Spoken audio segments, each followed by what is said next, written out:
Ganyan yata talaga ang ugali ng mga bully. Malakas mang asar, pero ayaw nilang napupuna. Tariela presenting China's current regime, including its president, as bullies, is not an overstatement. Eto si Risa Hontiveros, potak nga naman ng potak sa Senate floor. Ang China daw ay bule. Ang buong gobyerno nila kasama na pati leader nila ay bule. Halatang halata na naggagalaiti sa China na parang natatae na. Buli nga ba talagang China at dinedehado ang mga mamayanang Pilipino? O baka naman mga dilawan lang sila at pikon sa China?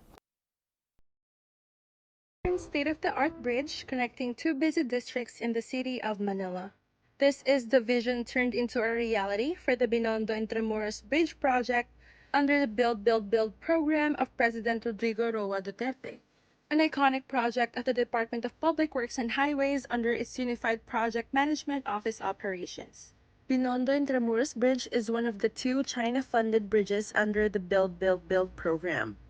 With a total length of 680 meters, the project involves the construction of 4-lane, 70-meter long, and 21-meter wide basket-handle tied-steel arch bridge. Aesthetically linking Intramuros at Solana Street and Riverside Drive, and Binondo at Renta Street, Plaza del Conde Street, and Muelle de la Industria with a viaduct structure over Estero de Binondo.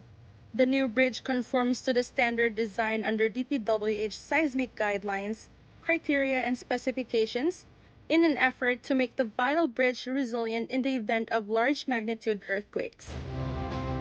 Bike lanes with reflective thermoplastic road lines and protected sidewalks on both sides are also features of the project as part of DPWH program to build safe infrastructure for non-motorized road users. With its completion, Binondo Intramuros Bridge will cater to an average of 30,000 motorists daily, directly easing the volume of traffic in Manila.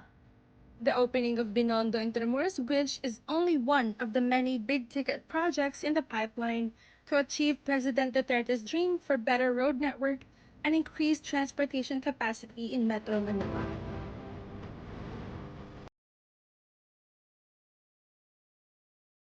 Noong si Presidente Duterte pang namumuno, ang China ay nagbigay ng 2 tulay sa ating mga Pilipino para maibsan ang lumalalang trapek sa Pilipinas.